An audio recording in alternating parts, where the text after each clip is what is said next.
All right. Back for another lecture. Let's let some people in.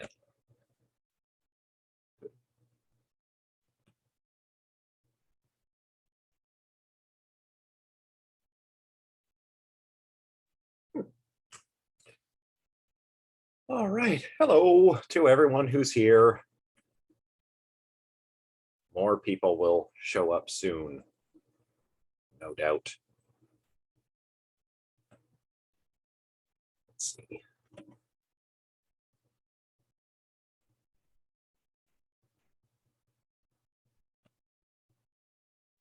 Share the screen. Oops.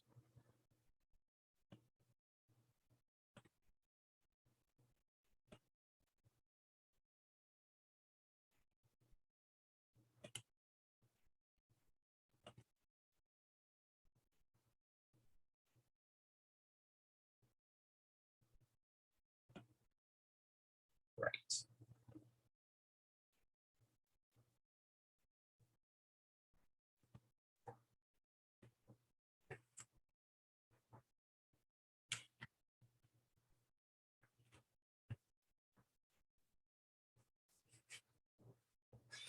All right. So how much time do we have to start? Oh, almost time. And there are, how many people? 6. We'll wait a few more minutes before we get started. I'd like to keep it. Oh, here's more people now. There we go.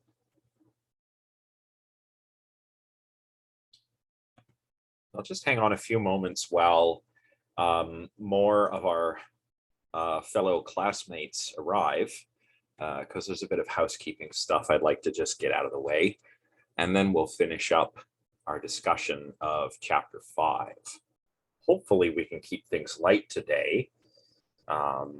It's not really that long of a chapter, but like all the other chapters, it's a dense chapter. So.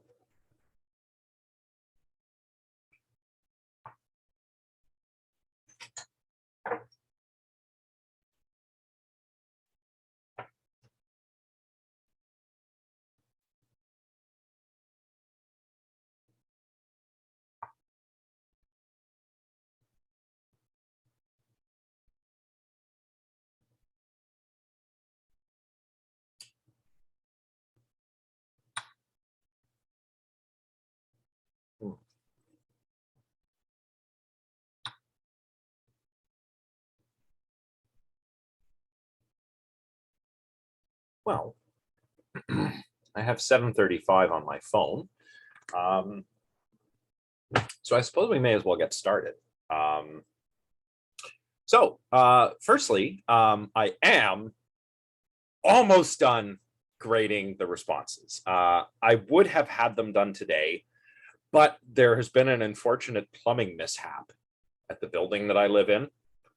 Nothing that seriously affects anything in my apartment, but I've had to have people coming in and out because there is a leak somewhere, and this has caused, unfortunately, has caused my downstairs neighbor a bit of a problem, a bit of a mold problem. So it's not seriously affecting me in any way. But I've had to have people kind of come in and out over the past few days to check my sinks and toilets and pipes and things, and it's just sort of slowed me up. So I apologize for the delay, but I can state with certainty that I will have the grades returned tomorrow.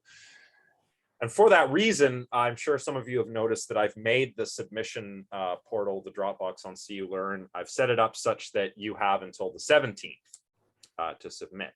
So, you know, it's not like you'll have to scramble to read all your feedback and make whatever modifications you need to.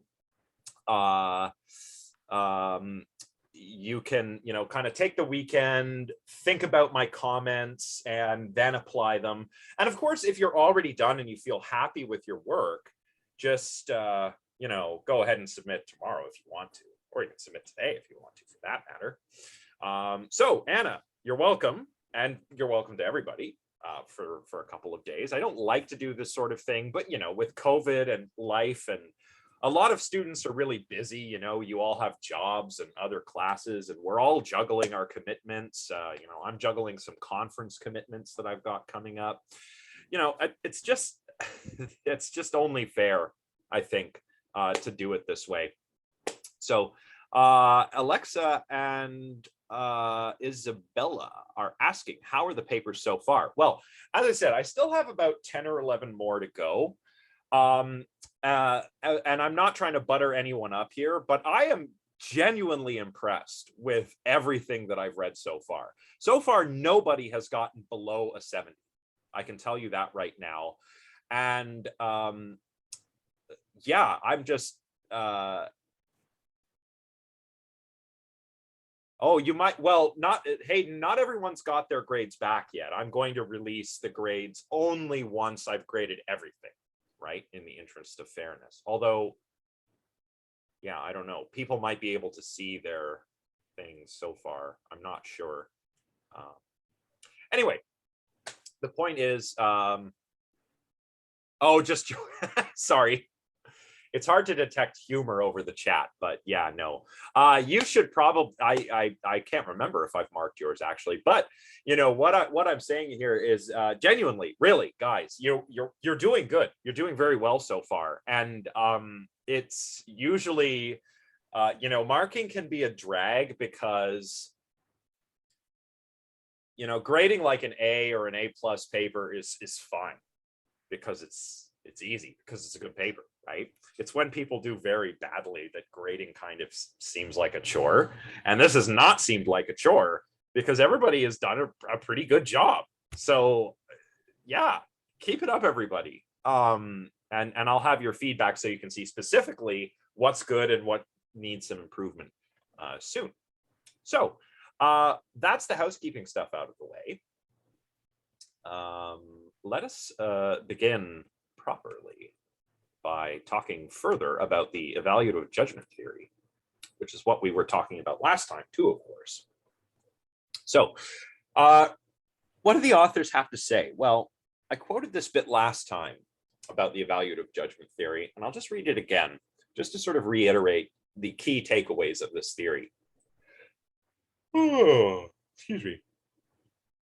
The crucial point here, the authors write, is that the beliefs now invoked are not neutral apprehensions of the world, but rather apprehended in evaluative terms.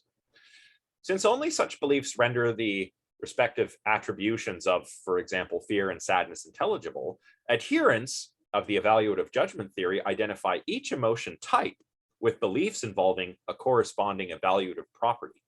So we're still kind of talking about beliefs, desires, evaluative properties, and how they all link up together here, right? And basically what the evaluative judgment theory says is what makes an emotion, an instance of this emotion versus that emotion, is that it's accompanied by a value judgment, an evaluative judgment, a judgment that a particular dog is dangerous, or that a particular cat is ill, or something like that, right?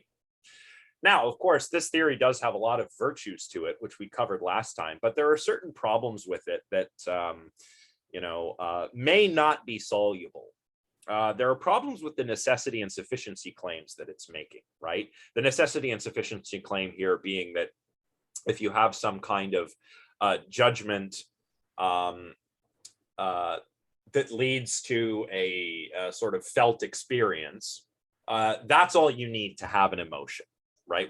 If we have a value judgment which causes or leads to a felt experience, that is the emotion.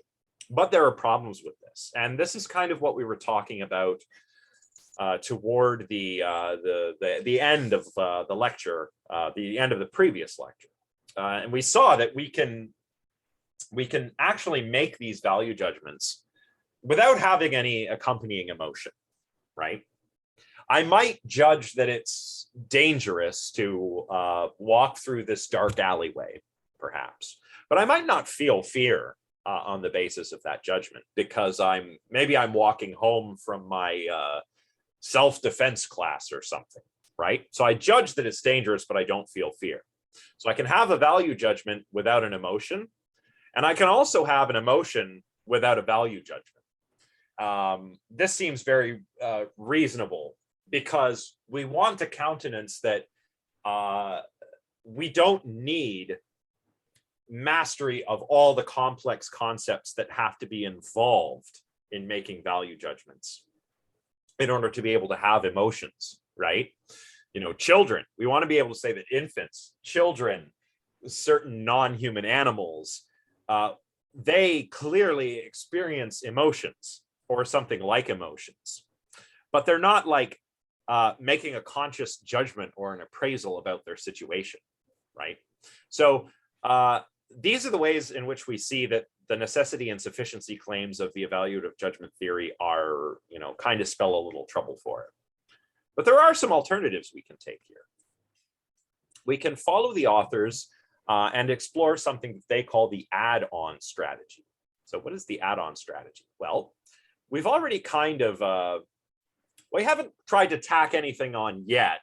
I should point out previously, you know, there are some ways we can deal with the necessity claims or with the problems with the necessity claims, right? We can water down the evaluative judgment theory and appeal to more loose, like propositional attitudes rather than doxastic states, so that we don't have to say that these judgments are necessary for the emotion.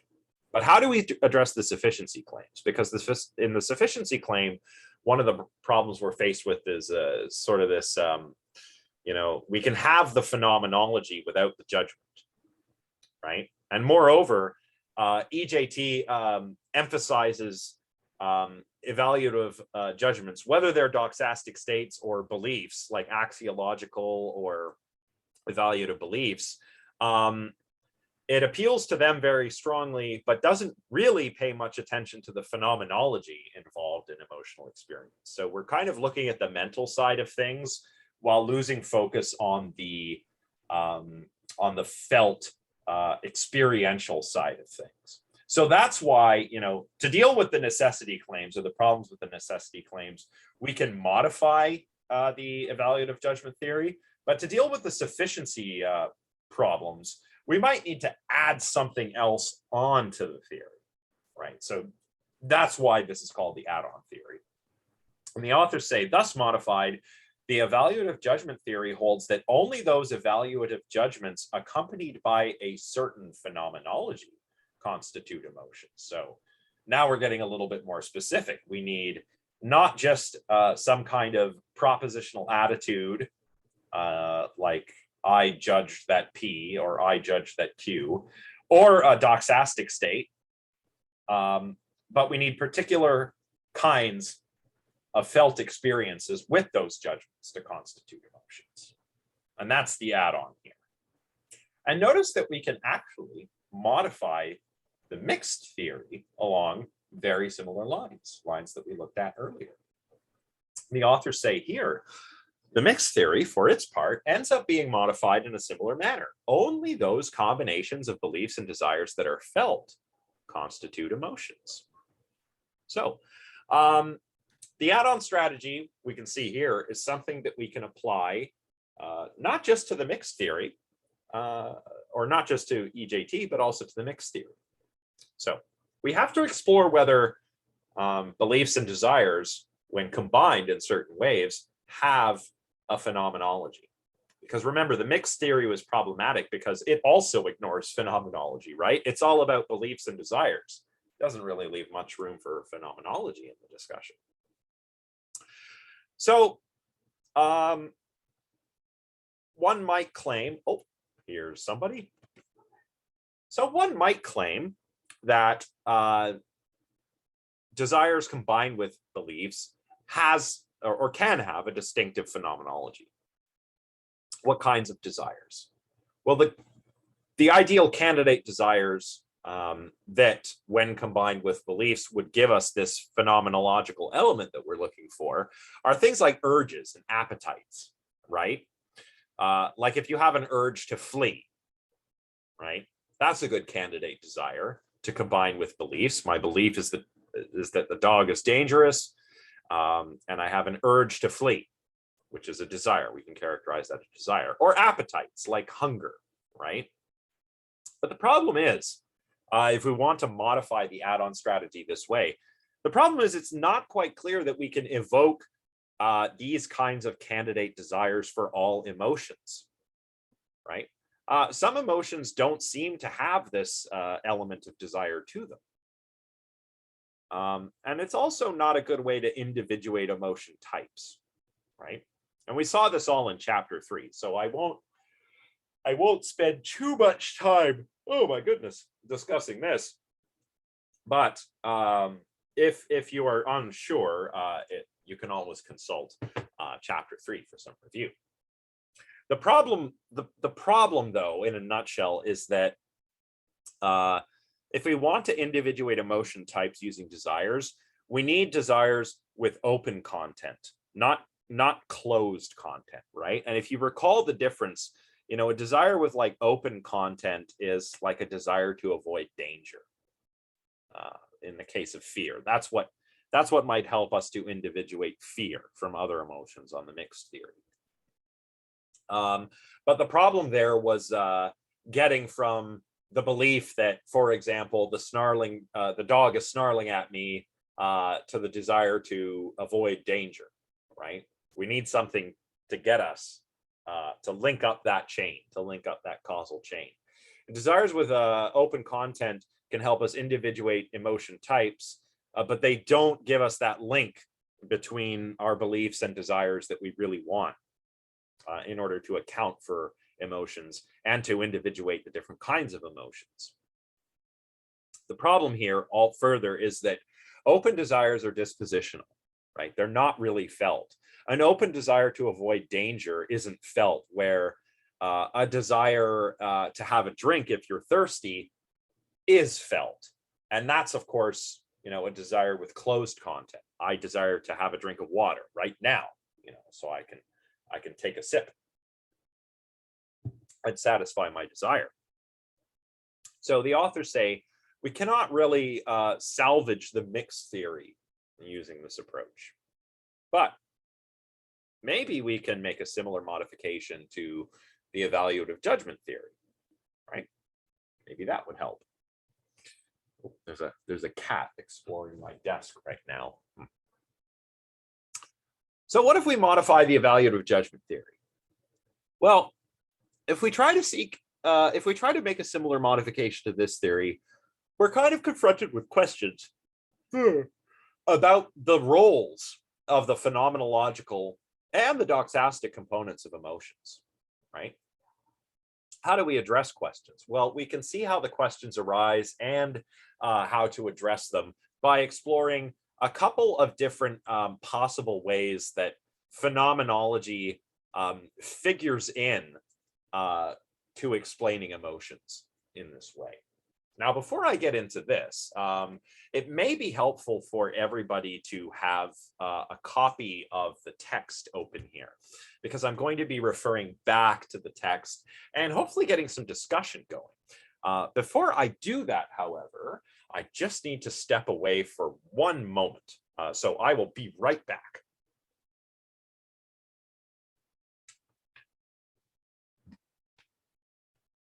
Hi, Yo-Yo. Hi, Yo-Yo. Hey, kitty.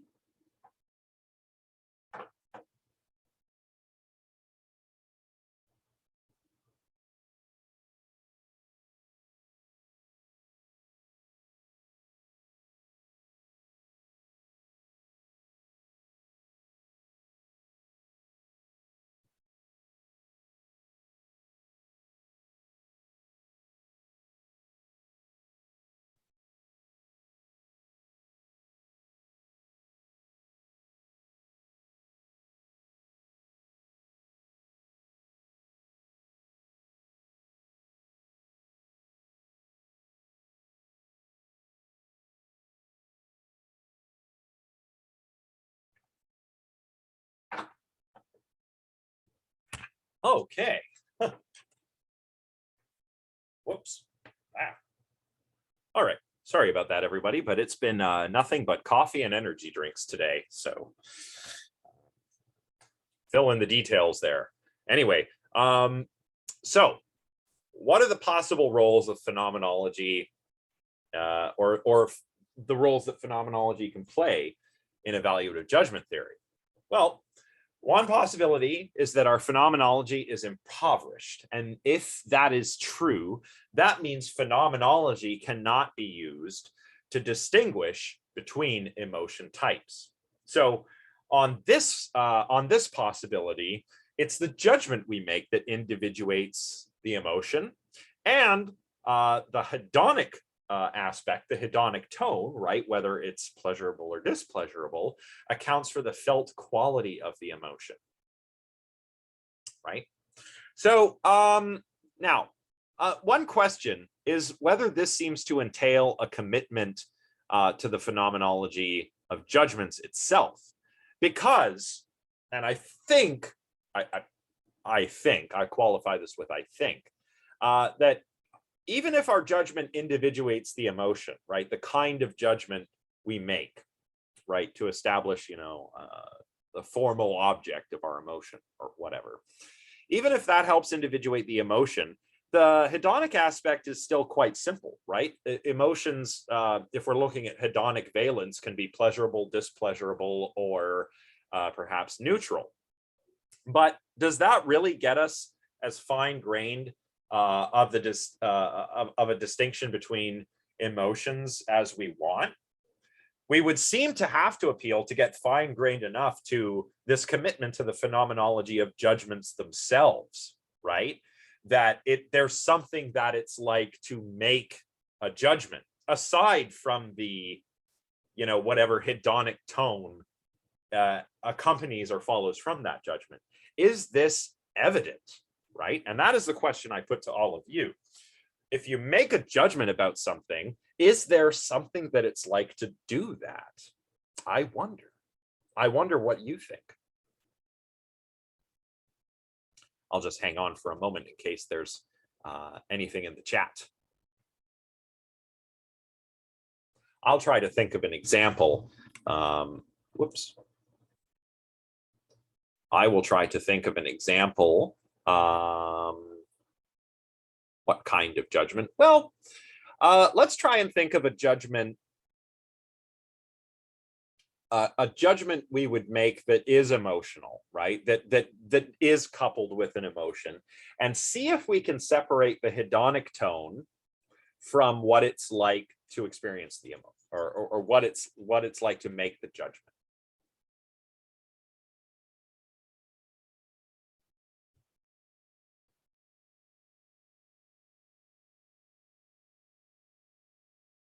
If, for example, I mean, it's always good to, maybe we can stick with the example of danger, right?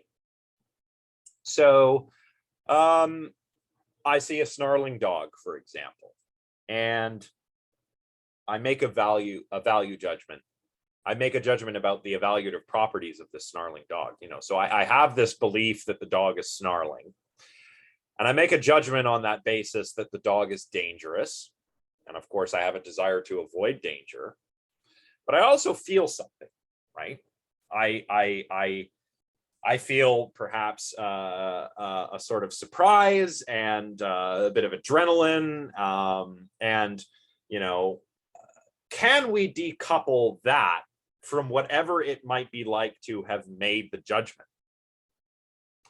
I think it's pretty difficult to do this, right? Do judgments have a phenomenology? Maybe, but is it what we're really looking for to distinguish between emotion types here? I'm not sure.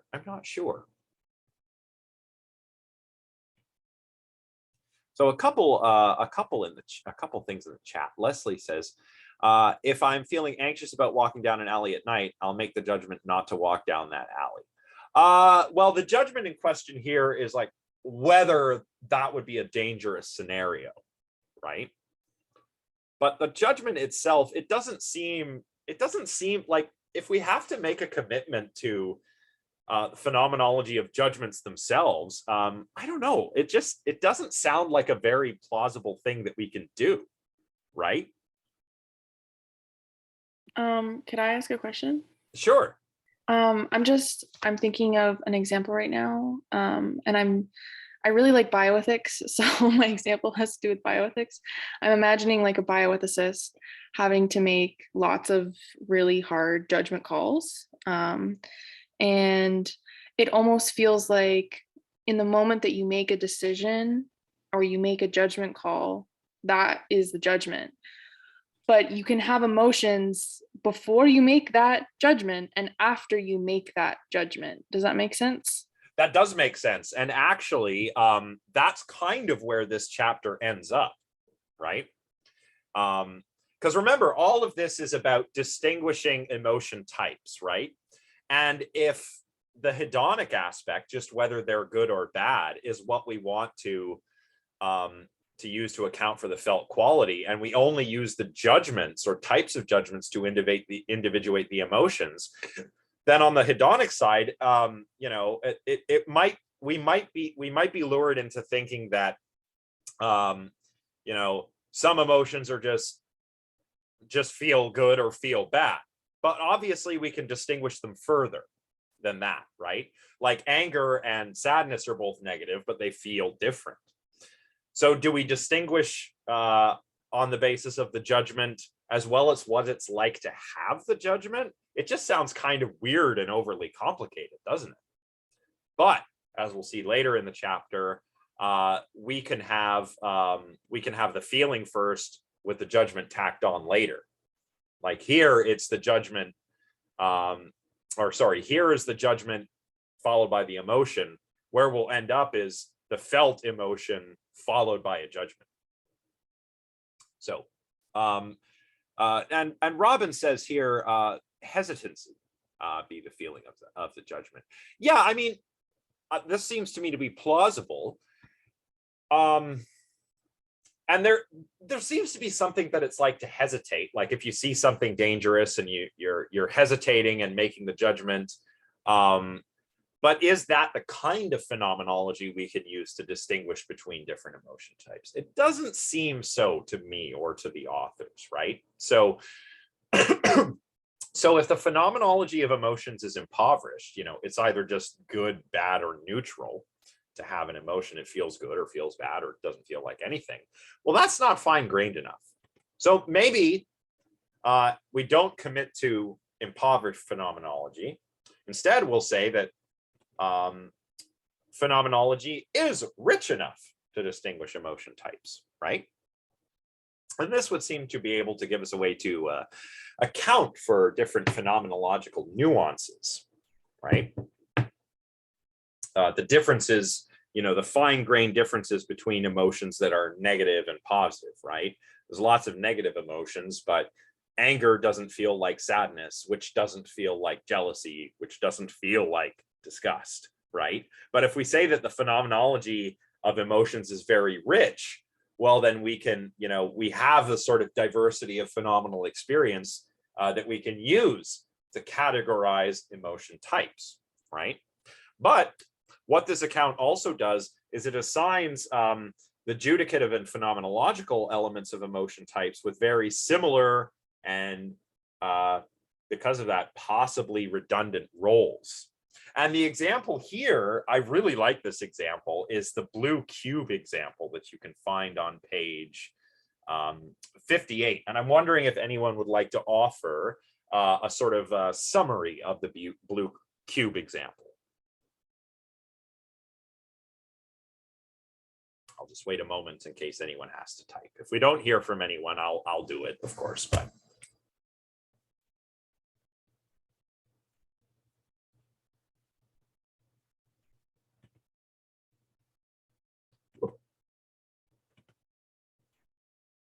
so what this other possibility is saying, okay, we've got phenomenological richness, but we're still wondering, okay, on evaluative judgment theory, emotions are value judgments, but there's clearly still a phenomenal component to that. What role does it play? Well, what the blue cube analogy is meant to illustrate is something like the following, right? Say I want to come up with a sort of analogous theory of perception. to try and account for the blueness of this text here, because I think the authors say it better than I can. Silly, slow computer. All right, let's take a look at the blue cube example. So the problem with the second approach, as I've highlighted here on page 58, is that this approach assigns both the judicative and phenomenal components similar roles, like I said in the slides. The analogy is this: if someone were to claim that perceptions are nothing but judgments, seeing a blue cube would accordingly consist in making the judgment that there is a blue cube in front of one would quite rightly complain that he has not accounted for the phenomenological dimension of visual perception. One may, after all, judge that there is a blue cube on the basis of a testimony, right? So my perception of a blue cube or a red screwdriver, right? Red screwdriver, my perception of this screwdriver might be a judgment, in the same way that emotions might be judgments, right? The analogy is between emotions and perceptions here. But that's obviously not taking into account the phenomenological stuff that we're really interested in, right?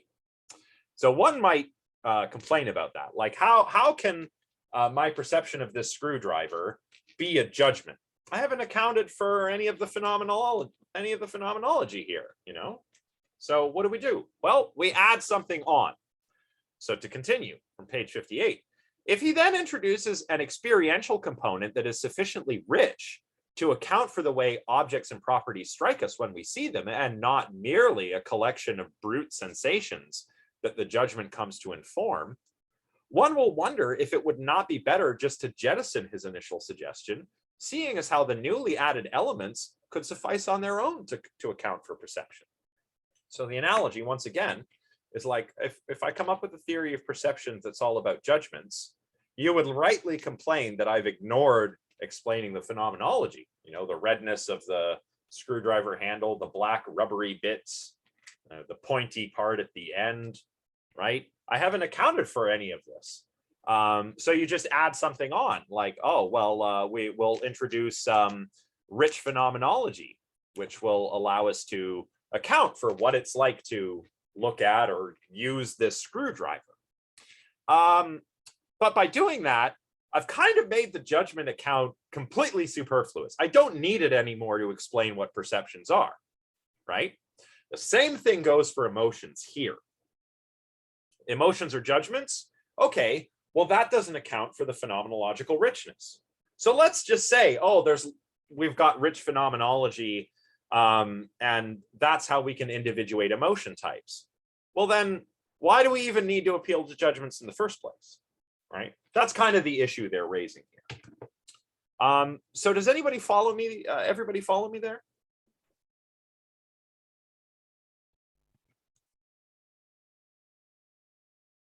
Well, hopefully this little bit, again, from 58, if the phenomenology is by itself able to account for, or able both to account for the qualitative component of emotions, that's the phenomenology, and to individuate the emotion types, why not simply consider this last suggestion as a basis for a theory that would reject entirely the cognitive program discussed here? Why not? So this is a problem with the evaluative judgment theory. Why not just, why not add things? Well, by adding things, we might end up making the evaluative judgment, keyword judgment theory, redundant or superfluous. And in this way, I think it's a good idea to point out, in this way, emotions start to look a little bit more like perceptions. Emotions seem to be more perceptual rather than cognitive, right? If we were to take this other approach. And I wonder how that strikes everybody. Just curious. I'd love to hear from some of you.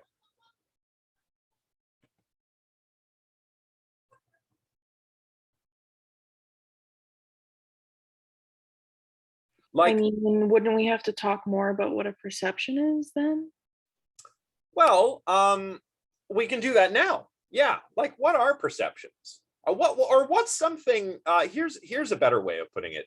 What's something that emotions and perceptions have in common? There's a phenomenal, oh my goodness, phenomenology, sorry. Yeah, of course. Yeah, absolutely right. There's a phenomenological aspect to perception and to emotion. There's something that it's like to feel an emotion, and there's something that it's like to look at blue cubes and red screwdrivers. So that's one thing. But there's more too. There's more that they have in common. Anyone want to take a stab at it?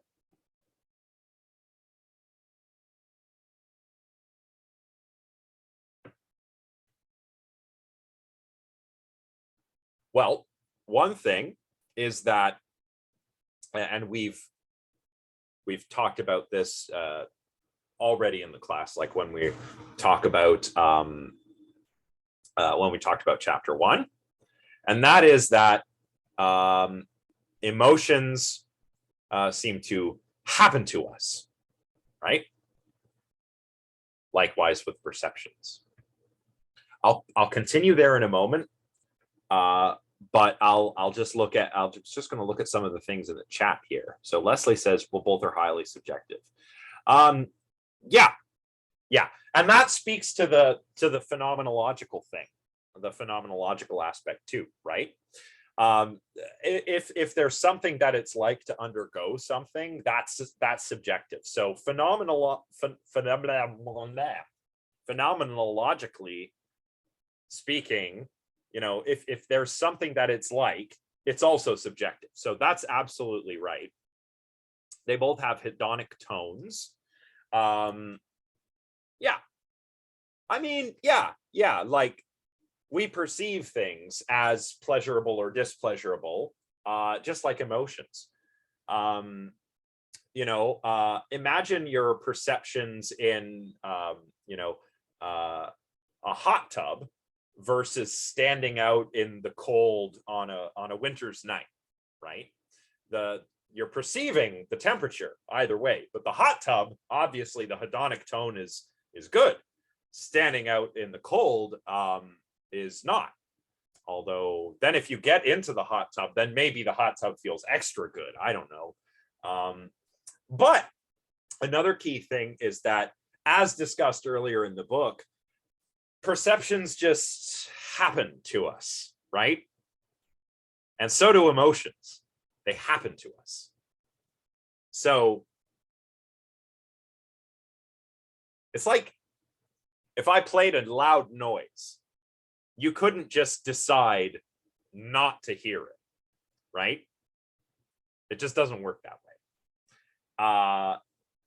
And if I presented you with some frightening stimulus, you couldn't just, you know, if I startled you with it, you couldn't not be startled, right? Because it's automatic. It just happens to you, right? It's not that I mean, yeah, like emotions happen to us, right? And maybe we can choose how we deal with the emotions, right? Maybe we can't choose how we feel, but we can choose how to respond to it. But a lot of the somatic changes which happen during emotions are automatic, right? So we can't really control them. Some desires, Robin, that's a good point. Some desires are also perhaps more automatic, like urges and appetites, but other desires aren't. You know, desires with closed contents, like I'm thirsty, so I form a desire to take a sip of sparkling water, right? There's nothing I can do about my thirst except drink the water. I need water to live, right? And physiologically, our bodies just make us get thirsty when we need water.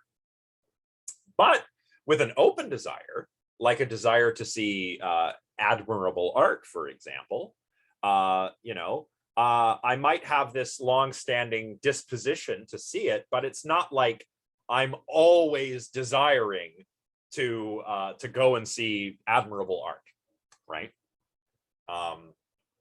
So with desires, yeah, some are like that, some are not. But this is the sort of thing where emotions, we've been talking emotions cognitively so far. They involve beliefs, desires, judgments, things like this, right?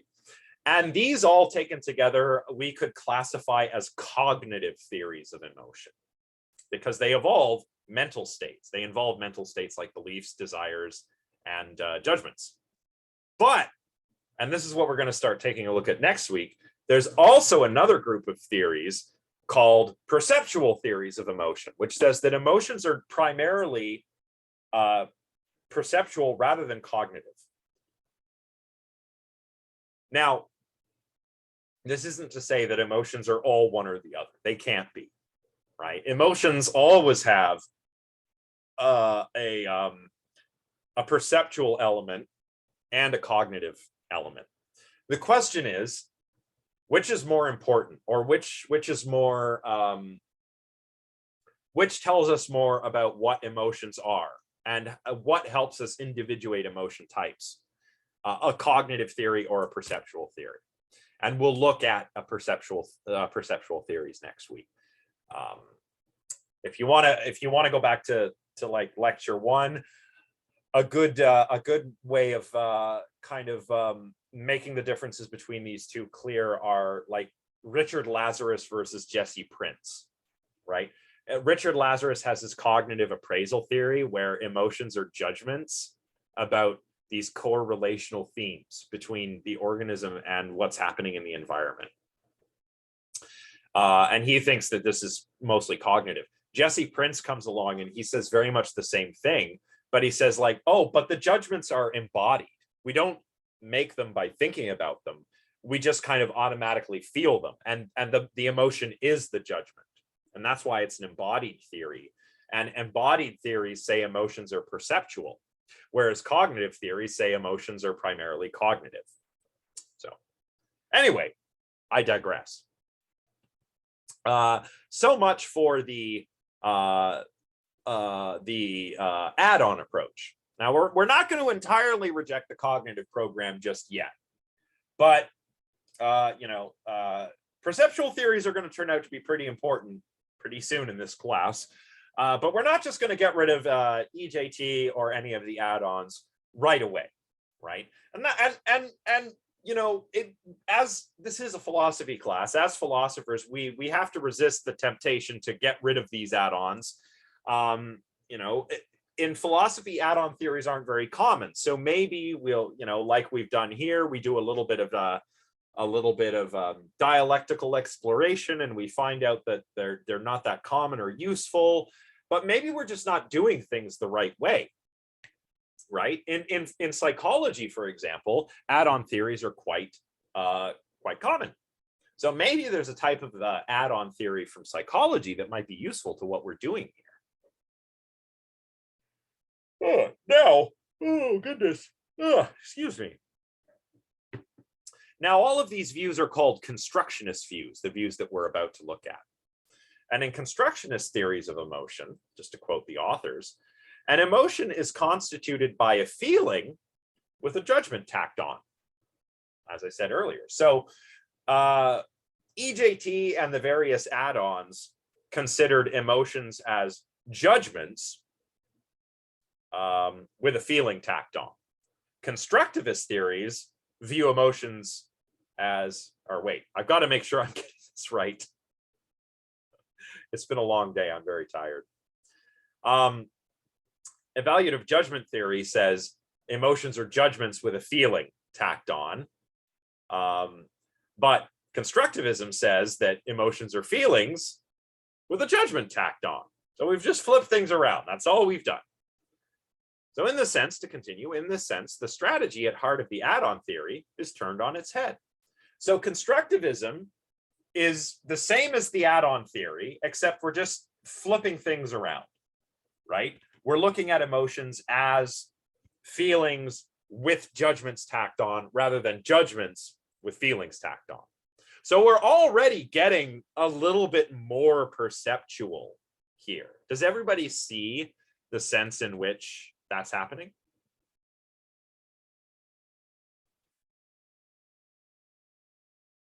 All right, excellent. Leslie gets it. That's good. I'll take that as a yes from everybody. That Isabella, great. Okay, super.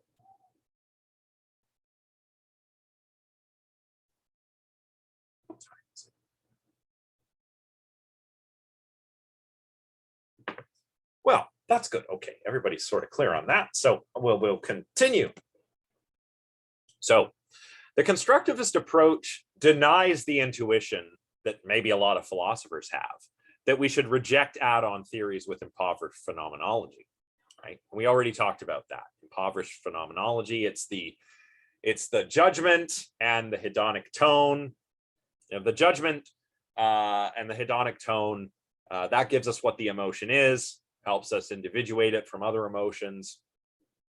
But we saw there were difficulties because if we take this impoverished phenomenology approach. But should we reject the theories because of that? Reject add-on theories because of that? No, the authors say. Rather, quote, the family of theories that we are now considering is rooted in a radical alternative. The idea that the phenomenological dimension of emotion is too impoverished to serve as the basis for the fine-grained distinctions we think we can draw between different types of emotions. We're going to again keep flipping things around here, right? So we're very much sticking with this problem of impoverished phenomenology. Let's say it is true that phenomenology of emotions is not rich. We shouldn't reject add-on theories because of that. Even if we start with a rather impoverished phenomenology, we can still make a differentiation with the judgments that we're adding on to the theory. And there's an example on page 59 that really helps to clarify this. It's an example to do with confusing happiness and jealousy. I've gone ahead, oh my goodness. I've gone ahead and closed my PDF, so I'll try to do this from memory. But let's say I'm at a conference and a colleague, I hear that my colleague has just gotten together with someone else. Maybe they've started dating or something. And my heart's all aflutter.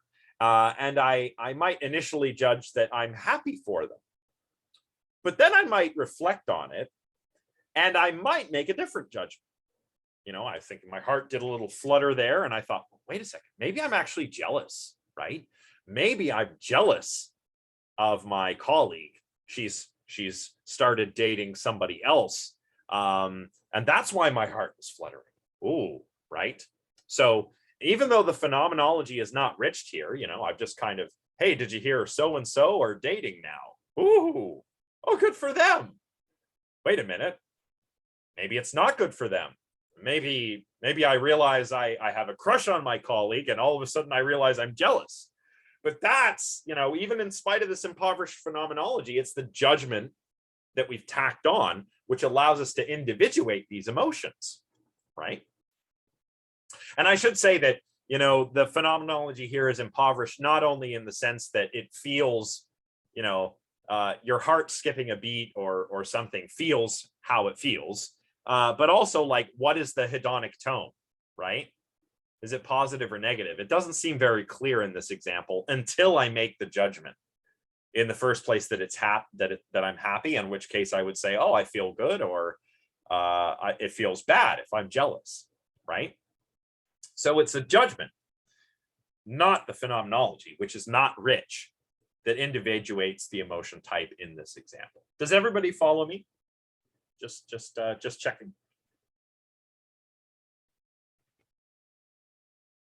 Okay, good.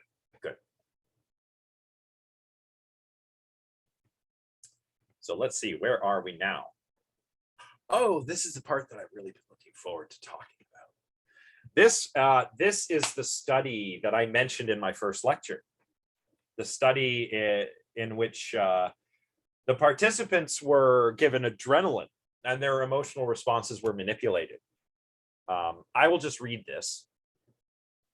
How we got here, 8:22. It's entirely possible class will end a little early. early today, but that's okay. We're all looking forward to the weekend. Anyway, let's talk about this for a little bit. The study I mentioned in the first lecture, in passing, thinking of emotions as constructions. To quote from the authors on page 59, this way of thinking about emotions found its initial impetus in Schachter and Singer's famous experiment, in which subjects' physiological condition, altered through adrenaline injections, and what they apprehend as the cause of the feelings this condition elicits, were independently manipulated. So what was happening here is that we had a couple different experimental groups, you know, and we could manipulate in various ways whether somebody was given adrenaline or a placebo, and we could also give them different causes, tell them there are different things causing the change in their body state, right? So there's a sort of four-way manipulation we can do here, you know. And if you're a psych student, you probably know a little bit about the statistics behind this, right? But you know, that's a little bit beyond the scope of this class. But to continue, according to an influential interpretation, Mandler, 1975, their results motivate the claim that the subject transforms her unspecified state of arousal into an emotion by categorizing her inchoate feelings in light of what she apprehends as having caused them, or more generally, in light of the information available in the circumstances. This idea takes its most radical form in Barrett's conceptual act theory of emotions, according to which an emotion occurs only when conceptual knowledge about emotion is brought to bear to categorize a momentary state of core affect, right? So what they're saying here is this sort of this experiment and this type of thinking is what motivates the constructionist view that our changes in body states, yeah, they're phenomenological, but this phenomenology is actually not that rich. It's the judgment that we make about why we're undergoing these felt experiences, you know, that individuates the emotion and allows us to distinguish between different emotion types. So,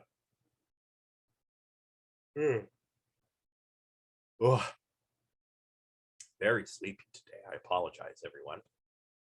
So to continue, within this picture, the intentional object of the emotion, rather than being conceived as the cause and or the object of the core affect or felt part of the emotion, is instead imposed by the subject on an otherwise objectless experience.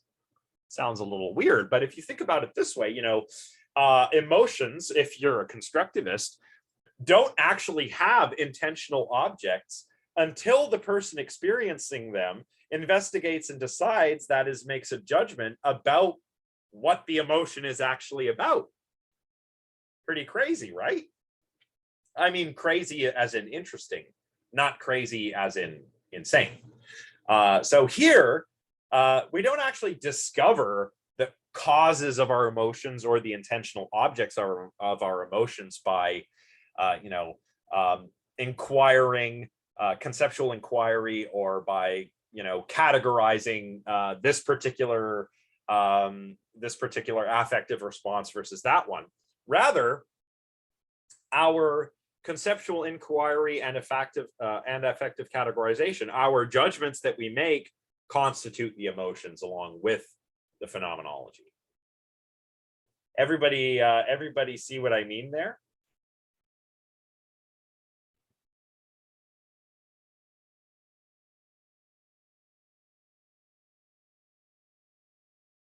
Sounds like, yeah, okay, good. Sounds like people, okay.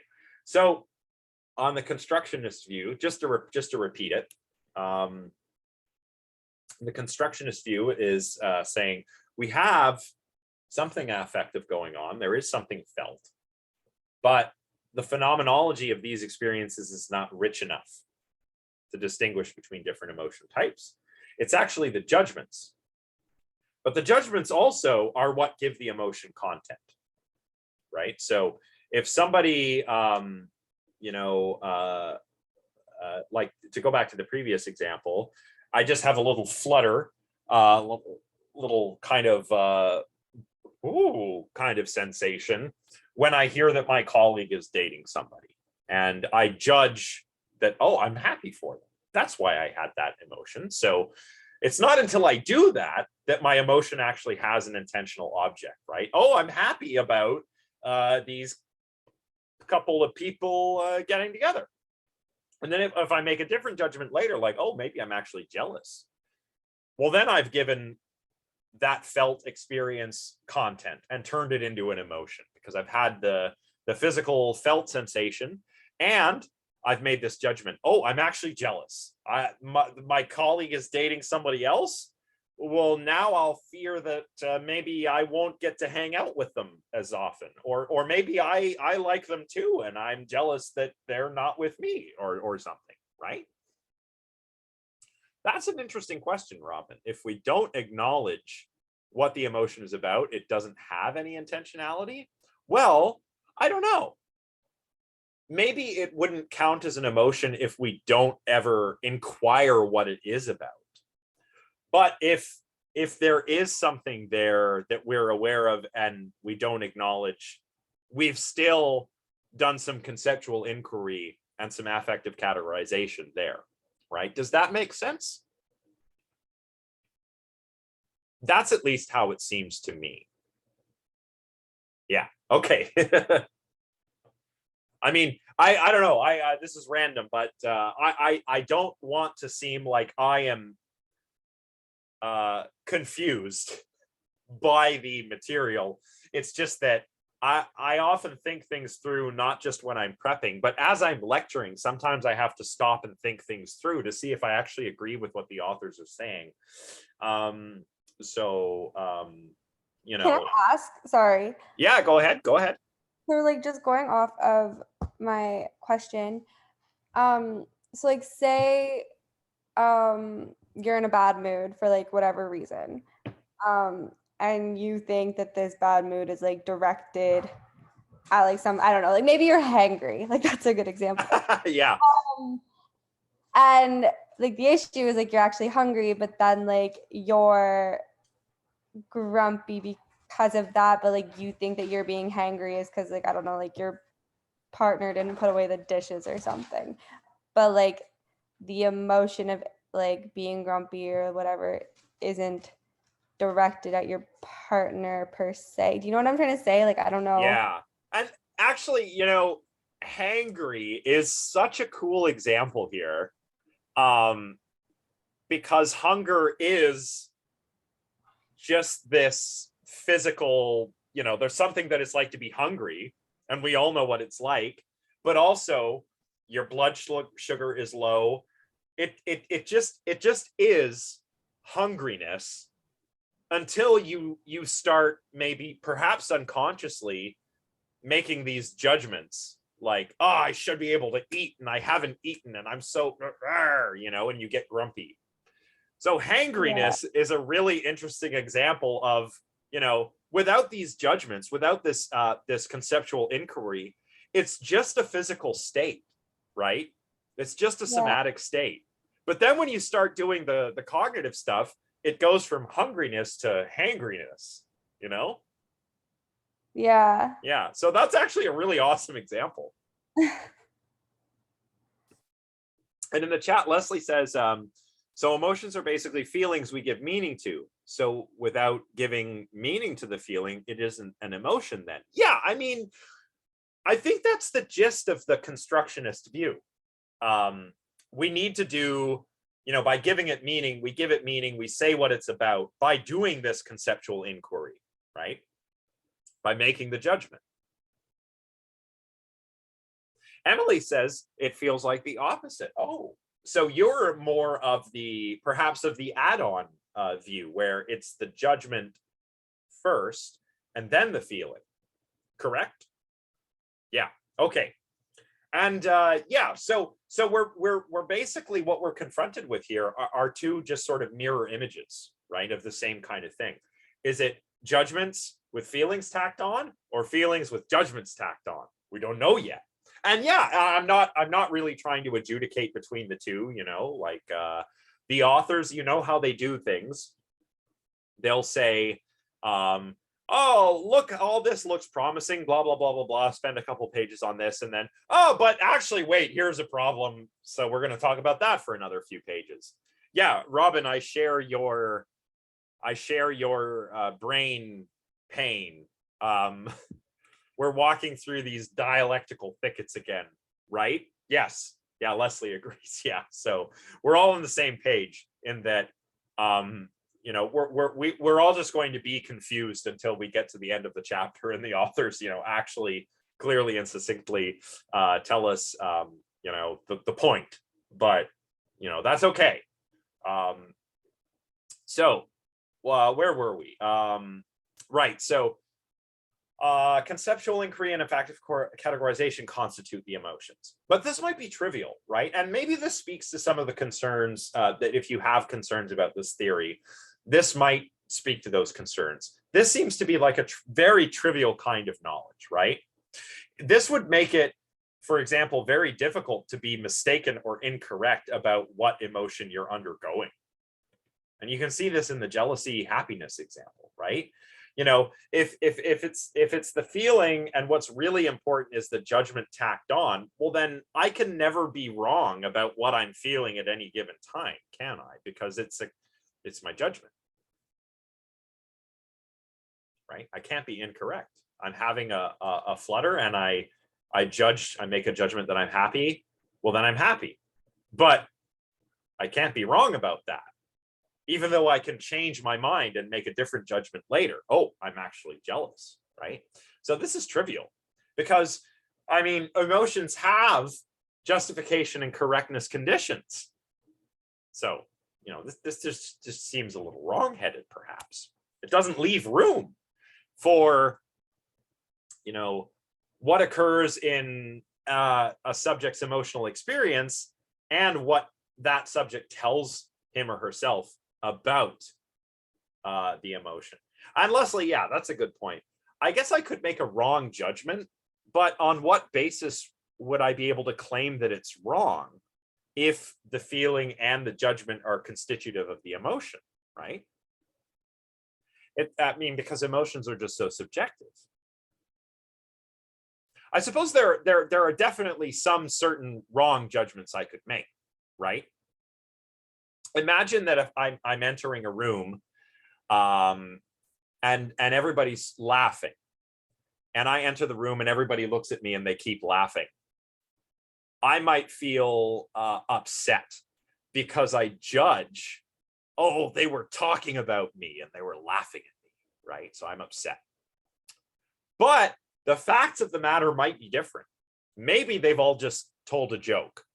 And they're snickering and they are looking at me like, oh, we better not tell that joke in front of Josh. It's a joke about philosophers. It might offend him, right? So really, they're not laughing at me. They're just laughing at something. And I'm kind of left out. But I'm wrong in the judgment I've made there, right? So yeah, that's true. But there are others, you know, in the case of the happiness versus jealousy example, where it seems less easy to say what I'm mistaken about, right? So anyway, that's a good point. Where are we? I guess we have to go to the next slide. Let's do that. Oh, we're almost done. Yay, that means the weekend can start soon. So further considerations. I don't want to take too much time here on this, but there are some considerations. These are all points that have been stipulated earlier in the book, but these are considerations that we can still bring to bear on constructivism. The first one, in many cases in which we think we are uncertain about what we feel, or many cases in which we think we are uncertain about what we feel, are cases in which the uncertainty does not concern the present emotional episode, but rather the affective dispositions of which the present emotion is a manifestation.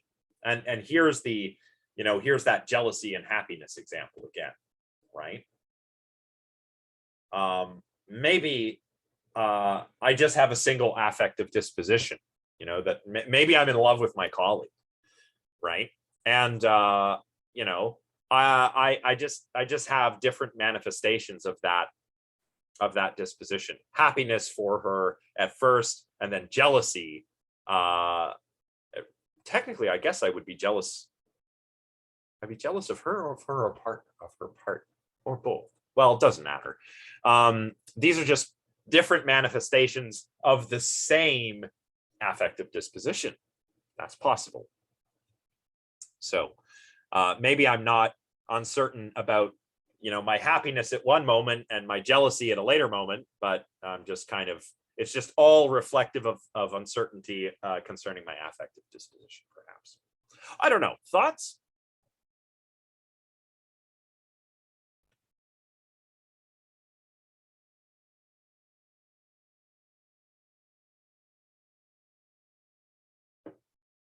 Well, that's all right. This part of the chapter, I think, was the dry part of the chapter. But another consideration, while the type of cases under scrutiny are indeed common and intriguing, we often reflect on what we feel and come to categorize it one way or another. You know, it may not constitute the norm. So, you know, it's true a lot of the times that we reflect on what we feel and we categorize the emotion in that way, but that might not be the way it always works, right? Indeed, how could it work this way for infants or animals, right? Arguably, infants and animals don't have the conceptual mastery to make the kinds of judgments that they would need to tack on to the feelings, right? But we don't want to deny the claim that non-human animals or infants have emotions, right? So even though humans do this some of the time, this may not be the norm, right? And I think we could all agree with that, correct?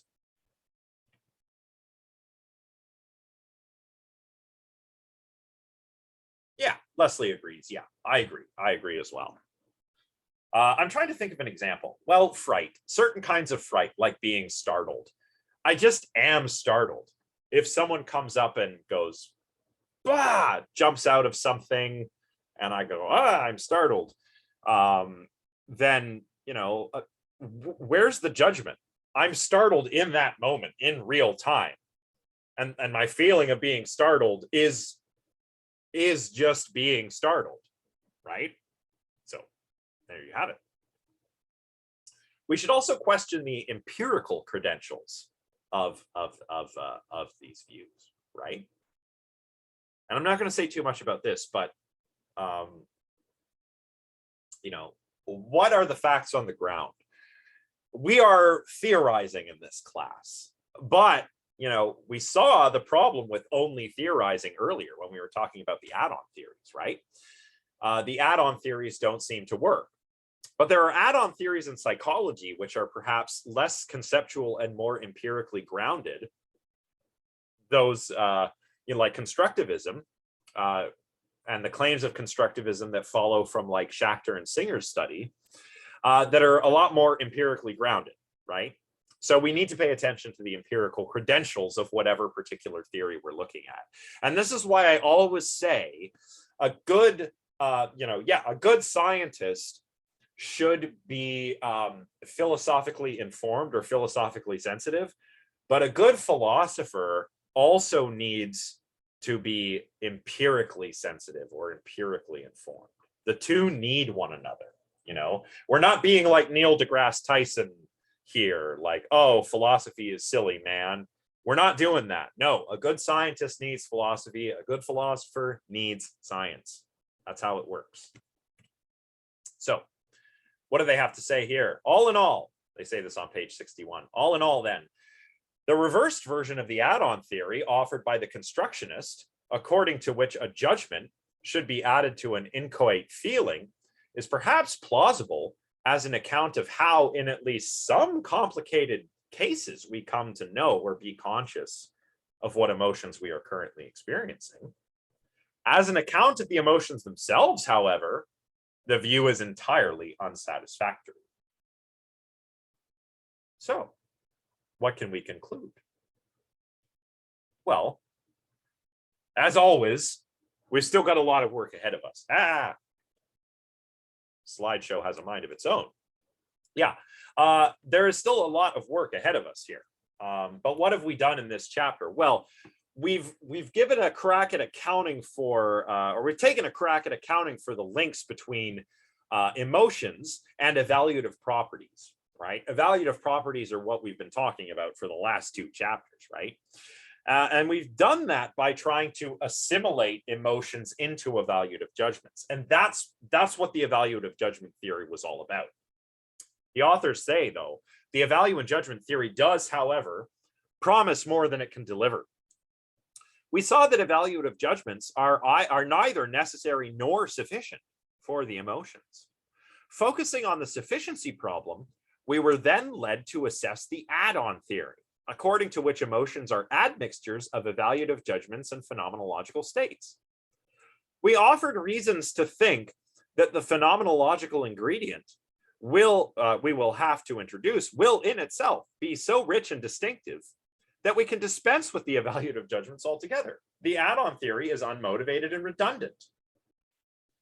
But on the other hand, the constructionist view leaves phenomenology impoverished, not rich. So we need to investigate the role of phenomenology further, as well as the role of judgments further, because remember, we just said that constructivism is able to account for some emotional episodes in some circumstances, but it definitely won't work as a theory of emotion overall. It just doesn't. So we need to investigate phenomenology and its role further. And the authors are going to do this in future chapters, namely chapter 6, which is where we get to perceptual theories of emotion. So that's what we'll look at next week.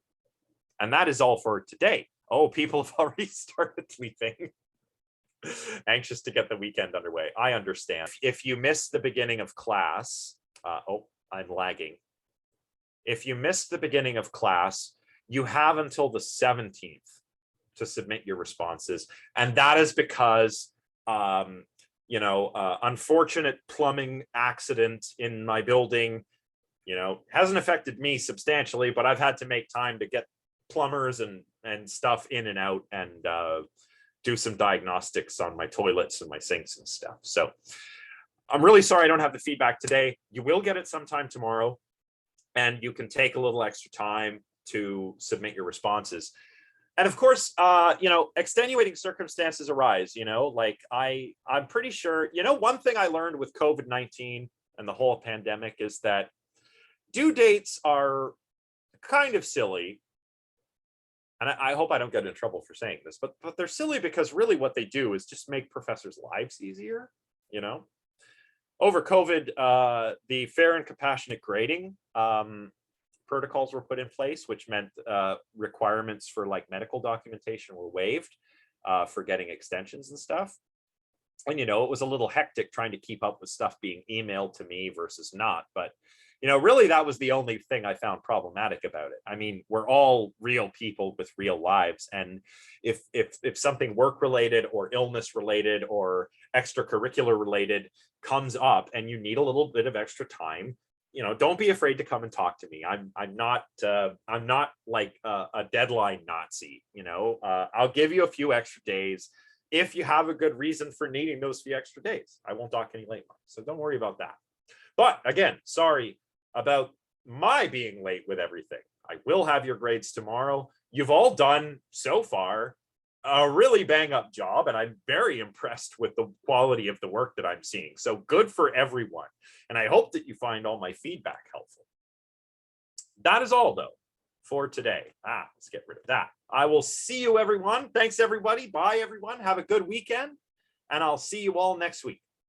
All right. Cheers. Take care.